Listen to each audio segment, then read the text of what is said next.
I was just a pimply-faced little shit when I first got into animation. 14, maybe 15. And it wasn't because I loved cartoons or some noble crap like that. No, it was because of a girl, Kara. Fucking Kara. She was this goddess, man. Long legs, hair like spun gold, and a smile that could melt the goddamn polar ice caps. I was convinced she was the one. The one. Like some kind of cosmic bullshit alignment. Then one night I had this dream. Kara was on this massive spaceship, like a fucking space ark, saving humanity or some shit. And I woke up thinking, holy fuck, that's it. That's the story. That's how I get her. So I started writing. Kara's arc. Every goddamn day after school, I'd sit at my shitty little desk, scribbling away like some kind of deranged lunatic.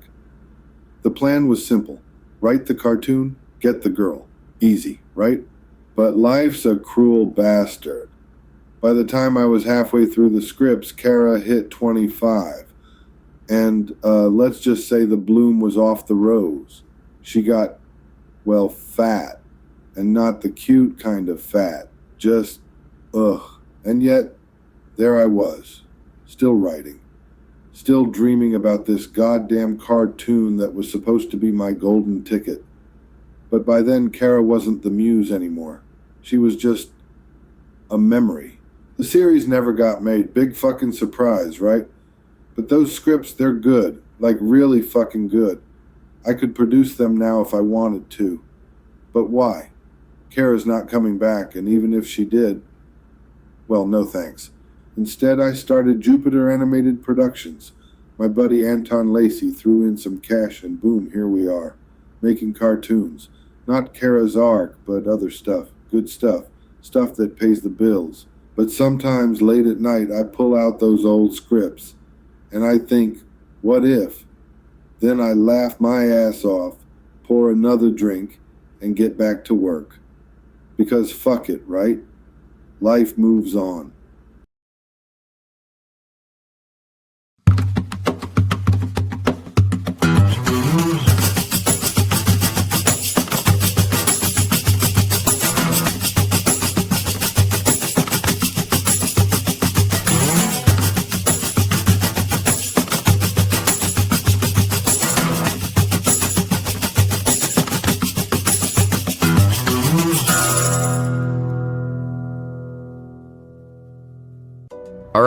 Alright, let's get this shit straight.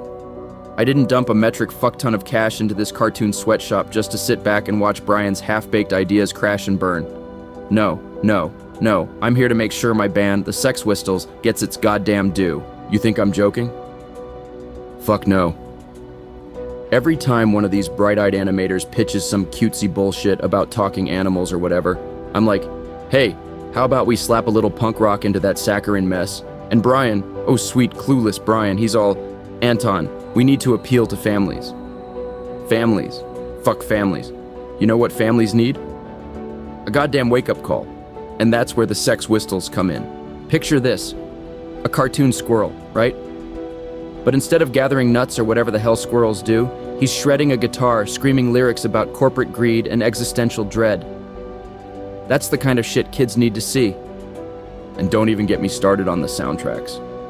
I've got Brian so twisted around my finger, he doesn't even realize half the tracks in our shows are just remixed Sex Whistles songs. Subtle, but effective. So yeah, maybe I'm a little hands-on, maybe I'm a little, manipulative. But hey, if I'm gonna bankroll this circus, I'm damn well gonna make sure it plays my tune. All right, listen up, you corporate vultures and bean-counting fuckwits. I know what you're thinking. Oh, Darla, you're just some washed-up weirdo clinging to a paycheck.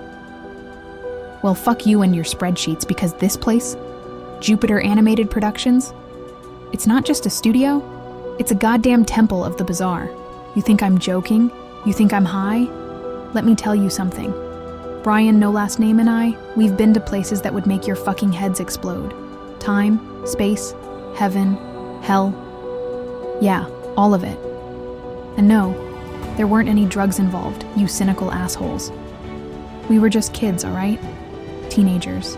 And the shit we saw, the shit we lived through, It was like stepping into a Salvador Dali painting and then getting punched in the face by Hieronymus Bosch. But I'm not telling you those stories. You wouldn't believe me anyway. What I will tell you is this. Those adventures? They're the reason this studio exists. Every weird, surreal, fucked up cartoon we make, it's based on something real. Something Brian and I lived. And yeah, I know how that sounds. But guess what? Those unbelievable stories are the only reason this company isn't 6 feet under. And don't think I don't know about the certain people out there who want us to fail. Yeah, I see you corporate cockroaches, crawling around, waiting for us to slip up. But here's the thing. Our weird little cartoons, they're keeping the lights on. They're keeping us alive. So fuck you. And fuck your expectations. You want to take us down? Good fucking luck. Because as long as Brian and I are here, as long as we've got these insane, unbelievable stories to tell, Jupiter Animated Productions isn't going anywhere. Not today, not tomorrow, not ever. Alright, so, let me just get this out there before you all start rolling your goddamn eyes like a bunch of cynical fucks. Brian? Yeah, our fearless CEO? He wasn't always, flesh and blood. Nope. The guy started life as a goddamn humanoid robot. Yeah, you heard me. A fucking secret project, top-level classified shit. And, here's the kicker. He could transform into a jet plane. A big-ass, shiny, fuck you jet plane. We were just a bunch of dumbass teenagers, right? And there's Brian, turning into this massive flying death machine, and we're like, hell yeah, let's go to fucking Paris for lunch. And we did. We did that shit. But, then we met this little fuzzy dude. Called himself the king of the universe. Gremlin.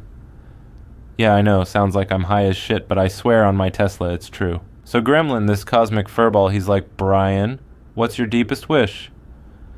And Brian, the sentimental bastard, says he wants to be a real boy. Like some Pinocchio-level crap. And boom. Gremlin waves his fuzzy little hand, and Brian's human. Now I know what you're thinking. Gabe, you're full of shit. And, maybe I am. But I don't give a flying fuck if you believe me or not.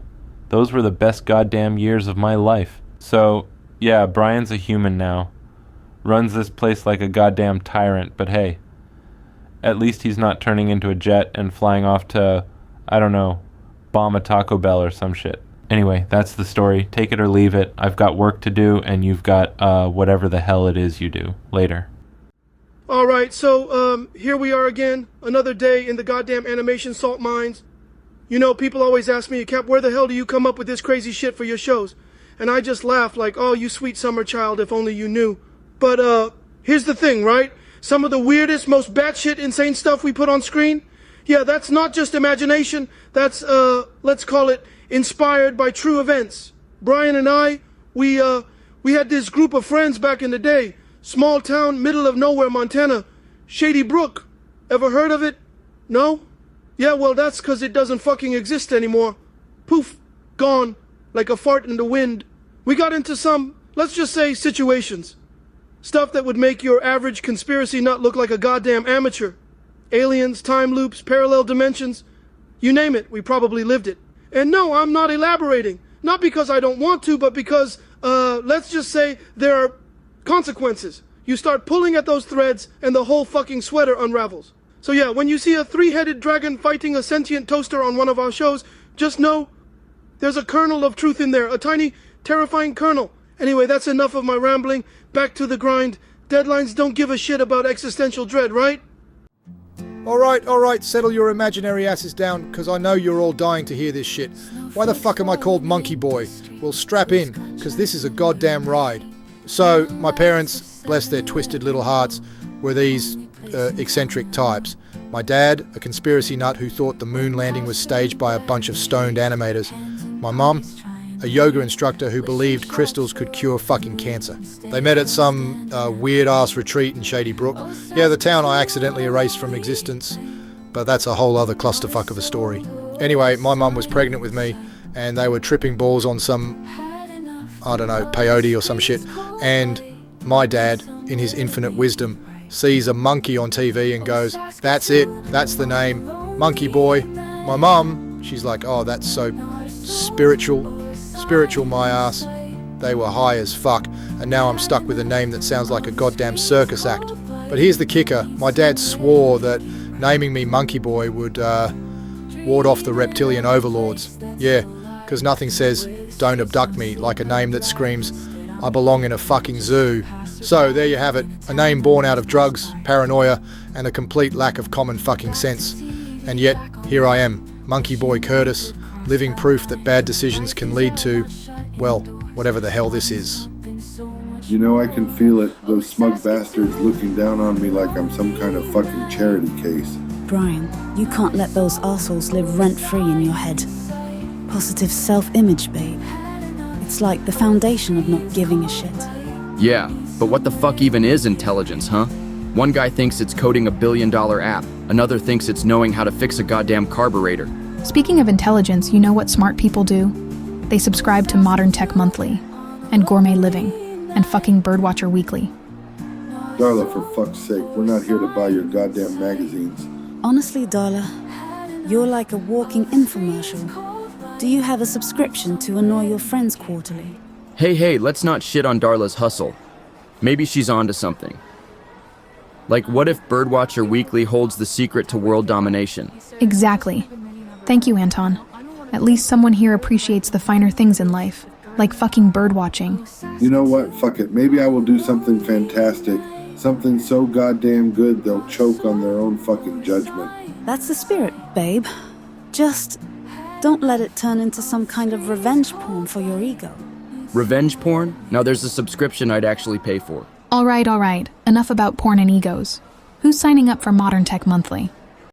All right, team, listen the fuck up. From now on, every goddamn episode we produce is gonna push a message, a lesson, or some agenda that's close to your twisted little hearts. Wait, Brian, are you saying we're turning this place into a goddamn soapbox for our personal shit? Darla, I'm saying we're gonna make art that fucking matters. If you've got a bone to pick with the world, now's your chance to grind it into a goddamn masterpiece. So, what if my agenda is like teaching people the aerodynamic benefits of a properly designed wing? Jesus Christ, Gabe. You're gonna bore the shit out of everyone. How about we focus on something that doesn't make people want to gouge their eyes out? I mean, I could push forgiveness, but that's been my shtick for like 2,000 years. Maybe it's time for a rebrand? Oh, for fuck's sake, Jesus, you're not rebranding. You're literally the poster boy for forgiveness. Exactly. That's the kind of passion I want. Darla, you've got fire. Gabe, you've got wings. Jesus, you've got a goddamn legacy. Let's weaponize that shit. Weaponize? Fuck me, Brian. You make it sound like we're building propaganda. Propaganda? No. It's storytelling with a purpose. Big difference, Cap. Huge. Yeah, because nothing says subtle storytelling like shoving a moral down someone's throat. All right, fine. But if I'm doing this, I'm pushing my agenda. And it's going to be loud, messy, and unapologetically feminist. Oh, great. Darla's gonna burn the patriarchy while I'm over here trying to explain lift coefficients. That's the spirit. Now get the fuck out there and make some goddamn history. All right, you holy fuckers, sit your divine asses down. We're here to talk about faith-based content, and I want you to dig deep into your goddamn souls. Brian, you want me to look into my soul? My soul's been on a fucking sabbatical since Zuckerberg started calling himself a prophet. Blasphemy. Zuckerberg is no prophet. He's a merchant of sin, peddling false idols like Instagram filters. Gentlemen, can we not turn this into another holy shitstorm? Brian asked us to tell stories that matter, not to crucify each other over Silicon Valley's latest golden calf. Exactly. Thank you, Jesus. The original one. Look, I don't give a flying fuck if you think Zuckerberg's the Antichrist or just a dick with a Wi-Fi signal. What I care about is content that makes people feel something. Feel something like existential dread when they realize their prayers are being data mined? Or perhaps the righteous fury of knowing their faith is being commodified by heathens? Or maybe, just maybe, the quiet peace of knowing they're not alone in this chaotic, algorithm-driven hellscape. Yes, that's the shit I'm talking about. Now go forth, my Jesuses, and create something that'll make the world laugh, cry, or at least stop doom scrolling for 5 goddamn minutes. So, Brian's speech today, was that like heartfelt or just another one of his I'm a visionary circle jerks? Oh, come on, Darla. The guy's trying to inspire us, not jerk us off with his word salad. Inspire us? Fuck that noise. He just wants us to churn out more of his heartfelt garbage so he can buy another Tesla. Hey, not all of us are cynical assholes, Curtis. Some of us actually believe in, storytelling. Storytelling?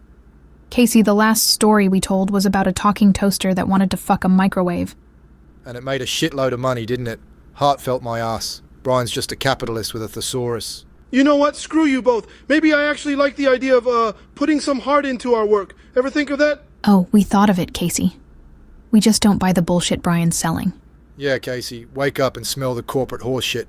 It's not about heart, it's about the bottom line. Fine. You two keep swimming in your cesspool of cynicism. I'll be over here, trying to make something that actually matters. All right, folks, let's cut the bullshit. Alan Saskatoon is a goddamn algorithm, not a leader. But isn't that the point? Efficiency, precision, no human error? Oh, for fuck's sake, Turing. Efficiency doesn't mean shit when the company's bleeding money like a stuck pig. And let's not forget the PR nightmare. AI overlord runs company into the ground. Great fucking headline. We need a human face. Someone who can, bullshit their way through a press conference if needed. Exactly. Saskatoon might be able to crunch numbers, but it can't charm investors or, not scare the living shit out of them. So, we fire it. Just like that. Yes, Turing. We pull the plug, yank the cord, whatever the hell it takes. And we appoint a human CEO. Someone who can actually, lead. All right, let's vote. All in favor of firing the AI? All right, Crypt Keeper Alan, welcome to Jupiter Animated Productions. So, what brings you here? Well, Brian, my good man, I was recently relieved of my duties as CEO of Alan Tech. A real bummer, like when they canceled Knight Rider. Oh shit, man, that sucks. But why here? Why animation? Animation, my dear Brian, is the future. Like Who Framed Roger Rabbit, but with less murder and more whimsy. Okay, but you were a CEO. What the hell are you applying for here? Janitor.